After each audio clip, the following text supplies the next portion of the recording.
রাজীবপুরে বিভিন্ন কর্মসূচির মধ্য দিয়ে যুবদলের প্রতিষ্ঠা বার্ষিকী পালিত। কুড়িগ্রাম জেলা প্রতিনিধি জিয়াউর রহমান জিয়ার পাঠানো তথ্য ও ভিডিওচিত্রে দেখুন বিস্তারিত। বিভিন্ন কর্মসূচির মধ্য দিয়ে কুড়িগ্রাম জেলার রাজীবপুরে যুবদলের ৪৭তম প্রতিষ্ঠা বার্ষিকী পালিত হয়েছে।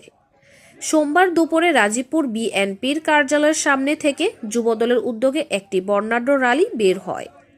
র্যালিটি উপজেলা শহরের প্রধান সড়ক প্রদক্ষিণ করে থানা মোড় গিয়ে শেষ হয়। পরে সেখানে পথসভা অনুষ্ঠিত হয়। এ সময় সদর ইউনিয়নের যুবদলের সদস্য সচিব আল আমিন পথসভাটি পরিচালনা করেন। সাবেক ছাত্র ও যুবদল নেতা, বর্তমান উপজেলার বিএনপির যুগ্ম আহ্বায়ক মোহাম্মদ সাব্বির হোসেন, সাবেক যুবদলের সভাপতি ও সাবেক বিএনপির উপজেলার ভারপ্রাপ্ত সভাপতি, বর্তমানে বিএনপির ১ নং সদস্য অধ্যক্ষ মোহাম্মদ মাহবুবুর রশিদ মণ্ডল বলেন, এদেশের জনগণ গণতন্ত্র শক্তিপক্ষকে ভোট দিবে। উপজেলা যুবদলের আহ্বায়ক রোস্তম মাহমুদ লিখন বলেন, যুবরাই শক্তি, যুবরাই বল। তিনি আরও বলেন, দেশ নায়ক তারেক রহমান যে ৩১ দফা দিয়েছে তা প্রতিটি মানুষের অধিকার কথা বলা হয়েছে। পথসভার উপস্থিতি ছিলেন যুবদলের ভারপ্রাপ্ত সদস্য সচিব মোহাম্মদ মিজানুর রহমান লিমন, যুগ্ম আহ্বায়ক মোহাম্মদ রুবেল হোসেন, যুগ্ম আহ্বায়ক আমিনুল ইসলাম আমিন, যুগ্ম আহ্বায়ক দেলোয়ার হোসেন, ছাত্রদলের সভাপতি মোখলেসুর রহমান, সাধারণ সম্পাদক নাজমুল হাসান, ৩ ইউনিয়নের যুবদল ও ছাত্রদলের সকল নেতাকর্মী উপস্থিত ছিলেন। তাহলে অতীতের মতো আগামী দিনেও বাংলাদেশের মাটিতে আওয়ামী লীগ নামে কোন সংগঠন, আওয়ামী লীগ নামে কোন ব্যক্তির অবস্থান আর বাংলাদেশে হবে না। আমরা বলতে চাই, বিএনপি দেশের রাষ্ট্র ক্ষমতায় ছিল ৯১ থেকে ৯৬ সাল। বিএনপি দেশের রাষ্ট্র ক্ষমতায় ছিল ২০০১ সাল থেকে ২০০৬ সাল পর্যন্ত। আপনারা দেখেছেন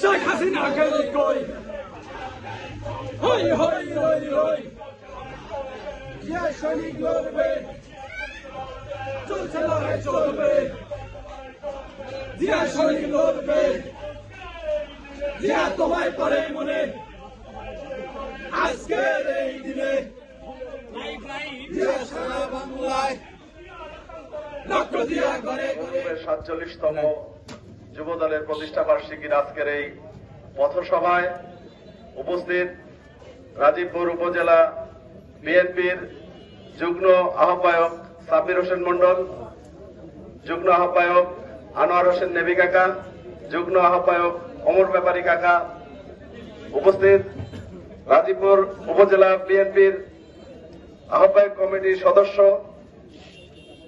কে এম ওসমান গনি, রেজাউল করিম দুলাল মামা, জাসাস সাবেক সভাপতি মাহে আলম ভাই, সদর ইউনিয়ন বিএনপির যুগ্ম আহ্বায়ক সাইফুর রহমান, উপজেলা বিএনপির সাবেক সাংগঠনিক সাবেক ১ নং যুগ্ম আহ্বায়ক, বর্তমান কমিটির অন্যতম সদস্য জননেতা হাফিজুর রহমান, উপস্থিত রয়েছেন সাবেক ছাত্র নেতা কৃষক দলের ১ নং যুগ্ম আহ্বায়ক সিদ্দিকুর রহমান। বিশেষভাবে কৃতজ্ঞতার সাথে যাদের উপস্থিতি প্রকাশ করতে চাই, রাজীবপুর উপজেলা ছাত্র দলের আহ্বায়ক মোখলেসুর রহমান, রাজীবপুর উপজেলা ছাত্র দলের সদস্য সচিব নাজমুল হাসান এবং কলেজ ছাত্র দলের সোহেল আকিব। তোমাদের উপস্থিতি সত্যি আমরা কৃতজ্ঞতার সাথে স্বীকার করছি এবং সবাইকে সালাম জানাচ্ছি। আসসালামু আলাইকুম। শেষ পরিণতিতে এসে এদেশের ছাত্র সমাজ, এদেশের রিক্সাওয়ালা, এদেশের শ্রমিক, কামার কুমার, তাঁতি জেলে সকলে ঐক্যবদ্ধ হয়ে ৫ আগস্ট শেখ হাসিনাকে দেশ থেকে বিতাড়িত করেছে। যারা আমাদেরকে ১৭ বছর ঘর বাড়ি ছাড়া করেছিল, নিয়তির নির্মম পরিহাস, আজকে তারা দেশ ছাড়া হয়েছে, এমন ভাবে দেশ ছাড়া হয়েছে তাদের আর এই বাংলাদেশের মাটিতে ফিরে আসার কোনো সম্ভাবনা, কোনো সুযোগ বাংলাদেশের গণতন্ত্রকামী মানুষ আর কখনোই দেবে না।